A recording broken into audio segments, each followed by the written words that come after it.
Hey guys, welcome to, we haven't done this in a while, but Ask a Scientist. We're back out with NOAA. We haven't seen them in a while, but we're rejoining and getting an update and what they're up to. I'm going to have each one of these guys introduce themselves. There's some new faces that you haven't seen before. But we're going to try and get back into do these in a regular time frame, probably every 2 weeks. We haven't formatted that yet, but thank you for joining us.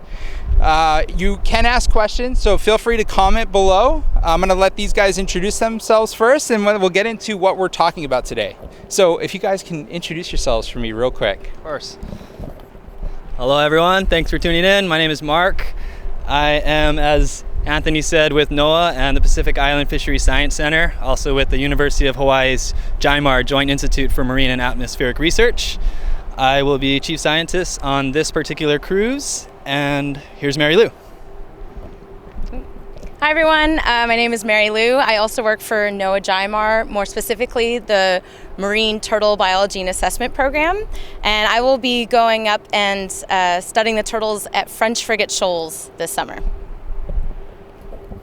Hello, my name is Hope. I'm with the Monksville Research Program, also with NOAA JIMAR, and I'm going to be heading out to Laysan this summer, Laysan Island, and I'll be the crew leader there.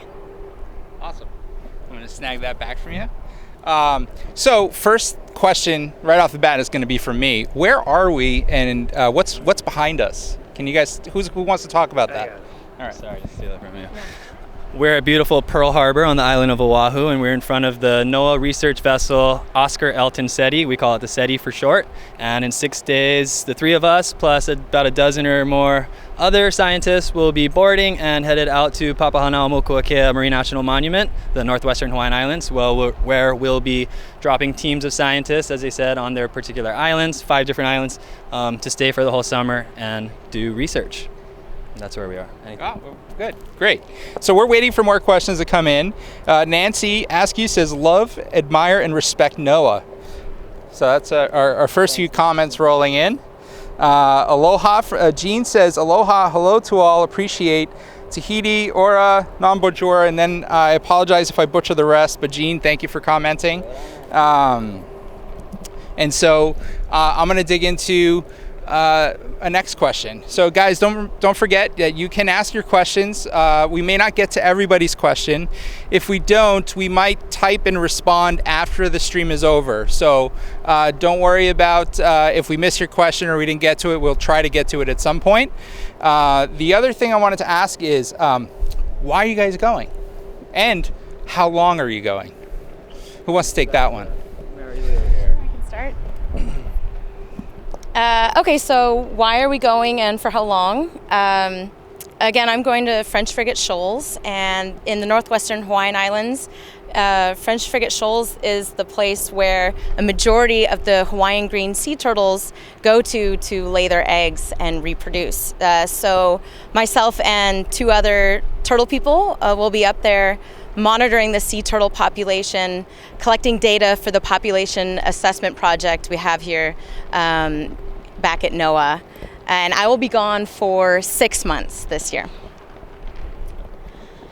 I will be on Laysan Island this summer. Our goal is to try to survey seals every day. We're counting the whole population at Laysan, or the subpopulation, I guess.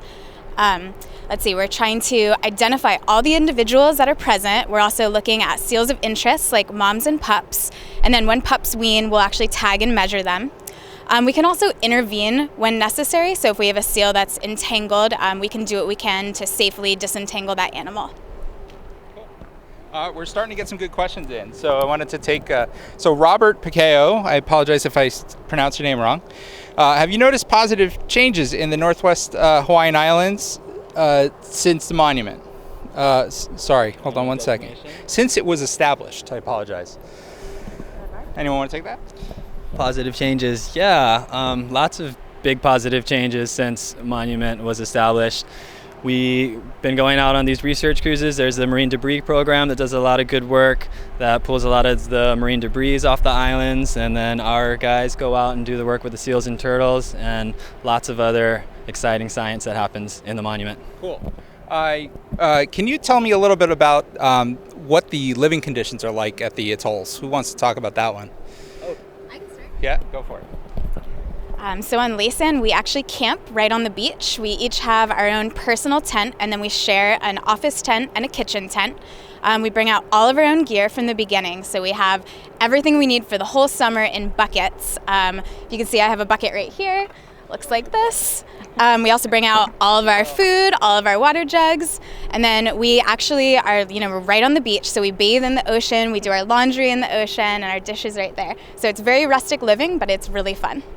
One of the questions here is where do you live on the islands? Like what is it? I couldn't quite hear you. Did you mention, is it a tent? Is it a hut? Yeah, so like I said, it's a tent. They're a little nicer than your average camping tent. We call them wall tents. They're canvas. They have a pretty big tent fly over the top. So they're pretty secure. I feel great in them. I really enjoy living out there. Cool. Awesome. Sorry, real quick again. Sea turtles? Monk seals. Awesome.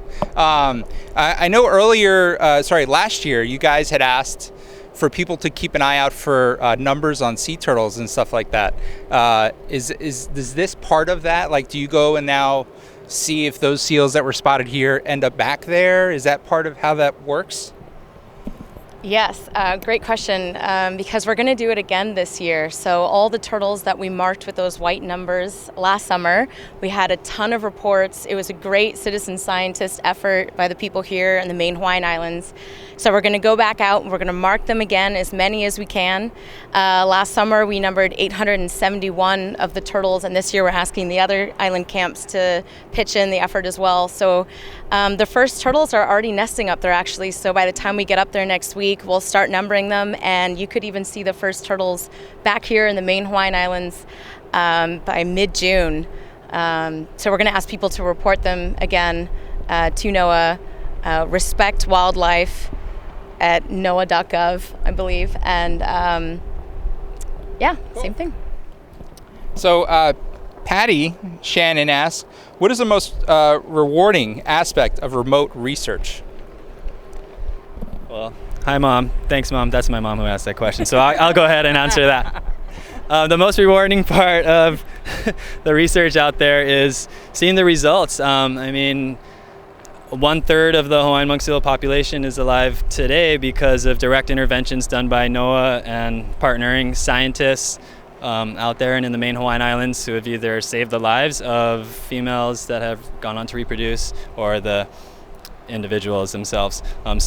Big results, makes everyone feel good down deep inside. Cool. Thanks, Mom. Can you talk a little bit about, who wants to talk about quarantine restrictions? So the northwestern Hawaiian Islands have these really unique but also very fragile ecosystems. So we try to do, as both the turtle program and the monk seal program, try to do the very best we can to minimize our impacts on the island. So we actually have very strict quarantine protocols or biosecurity protocols to help us minimize the chance of bringing out a potentially invasive or non-native species like an ant or mice. So what that means on our end is that we can't bring out any fresh produce, no fresh food. Our gear can only be new or used at that specific island. And then as we're packing, as we're prepping, we inspect everything we possibly can to make sure there aren't any bugs or seeds in them. And then we also freeze as much of our gear as possible or fumigate it. There's a huge container behind me actually full of our gear that we just finished freezing. So, yep.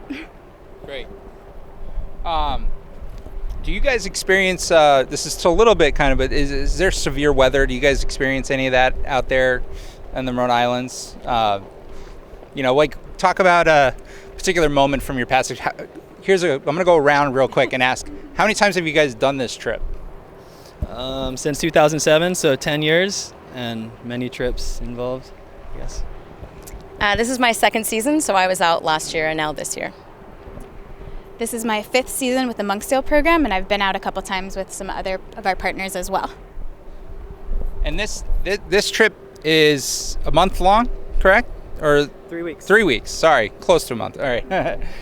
What's the cruise is, but then they'll be out there for 5 months. They'll be out there for 5 months. Okay. What's the longest? Have you been out there longer or than that time period? Or what's the longest that you guys? No, yeah, 4 or 5 months is the average field season. The ship will go out and drop everyone off, like I said, and then another one in September-ish. We'll go and pick everybody up.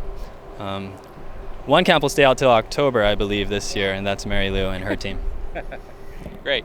So I know a lot of you are asking about seals that are located here in the around Oahu and the other neighboring islands.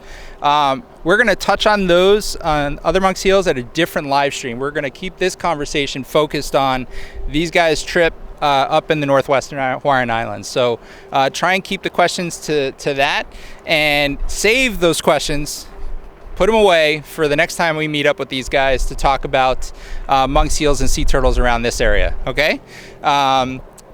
Is there any particular memorable moment that you've had with a sea turtle or a monk seal from your experience doing these trips prior? Is there anything that stands out? So my very first season, I was a volunteer with the monk seal program, and we had a weaned pup who was entangled in a net, and I was by myself, and I was able to disentangle the seal. And the seal's still around today, so this past season I saw him again, and every time I see the seal, he has a scar from being so badly entangled. So I find it extremely rewarding to be able to see this individual. You know, like Mark was saying, it's so important. Every individual in our population counts. So I love that. I also think it's really important for us to be focused on removing and tangling marine debris both in the northwestern Hawaiian Islands and here. And I would say that my favorite memory from last season was our very first day when we got to East Island in French Frigate Shoals, and that's where a majority of the Hawaiian green sea turtles go to. And we walked out, and on this one stretch of beach, we counted 229 honu basking out on the beach, and I hadn't seen numbers like that before, and I was really impressed and just in awe of all the wildlife up there. Cool. Actually, that leads to a good. Go ahead. You have a moment. You want to share? I was just going to mention you said severe weather, and then talking about memories and not a favorite moment, but one of my scariest was camping on a little pup tent on a side island that we don't normally stay at, in a small tent, the Great Lightning Storm of 2013, and I was scared out of my mind by myself on a little island sandspit with lightning all around like a strobe light, just nonstop, and it was kind of scary, but it's why we do what we do. It's just worth it in general. And I think you mentioned this before, but you guys have to limit your footprint as much as possible in this area, right? So what do you bring with you? And so you've mentioned the buckets and stuff like that. Personally, name one item that you guys bring with you to keep you? And there's got to be, it's an isolated island out there, right? And how many are you out there together in a group? Is it just the three of you? 3 on my island. 3 on your island. Okay, so this is a pretty neat social experiment at the same time. Just name one thing that kind of keeps you sane out there outside of the work. Camera gear. I like shooting pictures, and I guess I should just mention that we keep it safe even though there are 3 people only, because there's no drugs or alcohol allowed in the monument whatsoever. So just making that point, keeping it safe. Remember that. No messing around. And what was the original question now? What do you bring with you? Oh, what do I bring with me? It's distracting me. Well, speaking of interesting social experiments, on our island, the Turtle Island, it is myself and my husband and a colleague of ours, so it's always a fun dynamic. But I brought last year, and I'll bring it again, was a star chart. We work nights, so just when we take a breather between turtle surveys, looking up, the stars look absolutely incredible up there, and I got to learn the constellations and the movements throughout the months that we were up there, and I liked that a lot. Wow, my answer is not that cool. I was just going to say my Kindle is probably my favorite thing that I have out there. Love to read, keep myself entertained, right? We have solar systems, and the great thing about Kindles is that they last for a while on one battery. So we use Goal Zero solar systems. Each camp has several, and we limit it mostly to our work electronics, but every once in a while we have a little extra solar. So. I have a question from Patricia Kangemi. Are you bringing sick, injured, or abandoned pups back to hospitals or rehab for rehab in the main Hawaiian Islands? Is there any transport of animals? Yeah, absolutely. So since the opening of the Marine Mammal Center's Keikaiola Monk Seal Hospital on the Big Island, which many of you know about, we have been able to go out on these cruises and pick up malnourished pups and juveniles. Usually we go for the smaller, younger seals, and bring them back on this ship in cages and take them straight to Kona and drop them off there to be rehabilitated for usually the summer duration. And then when the ship goes back up to pick everyone up, we'll drop them off. They're fat, healthy, and happy and thrive. So yeah, that's a big boon to the project and big plus, something we do. I know here people are told to keep a distance from a monk seal or a sea turtle, correct? Is that rule apply for you guys up there? Is there a safe distance that you guys keep? And you could talk. You want to talk about permits? I can talk a little bit about permits. So we work under a National Marine Fisheries Research Permit. We're also under the Monuments Permit. And so normally under, when we're not working, we stay at least, 150 feet away from monk seals, whatever. It's the same policy as you all have here. But when we're doing research, we are actually permitted to capture and handle animals as part of that process. But it's only for research purposes, and we're very careful. We do a lot of training here before we leave, and training also in the field. So. And the same goes for turtles as well. Permitted and only when necessary, for research. I can add to that. So when we're doing like a regular monk seal survey, like Hope mentioned that we'll capture an animal, that might be just a flipper tag it or something like that. But for the most part, on a day-to-day basis, we are using binoculars and cameras with high-tech zoom lenses and staying a pretty good distance from the monk seals and tiptoeing around them like ninjas and trying our very best not to disturb them. So even though no one's looking, we are following strict procedures and protocols and trying to set a good example. So Michael had asked, will this be archived for later viewing? So Michael, we're actually recording this so that we can upload it to YouTube. And as soon as this live stream's over, you're actually going to be able to watch it immediately and playback. So you can share it with your family and friends and so on. Another point I'd like to make is if you're watching this after the live stream is over, you can still ask your questions in the comments below. Either these guys, probably not these guys because they're getting busy getting ready to leave, but somebody will jump in either from NOAA or Civil Beat to respond to any particular questions that we can answer. So don't be afraid to answer your questions, even if you're catching this after the fact. But I think we can kind of wrap it up now. You guys have any other things you want to say? Farewell. What's when are you leaving is the question from today? We leave in 6 days on Sunday morning, so it's all happening. Farewell, world. Yeah. Are you guys all leaving separate trips? Or We'll all be on the same cruise. We'll, of course, be dropped off at different islands, although Mark is coming back here to Oahu. I'll be on the first drop-off at French Frigate, and I think you are on the second drop-off then for Sane. Yeah. So by the end of next week, Hope and I will be deployed in our camps. Awesome. And we hope to catch up and do this again once you guys are all back to talk about, what you guys do once this is all over and you are back here with us. So thank you very much for joining us. Guys, thank you for watching, and we will catch up with you guys at a later time. And Bianca, who's behind camera, is going to end our live stream for us. Take care, guys. Thank you.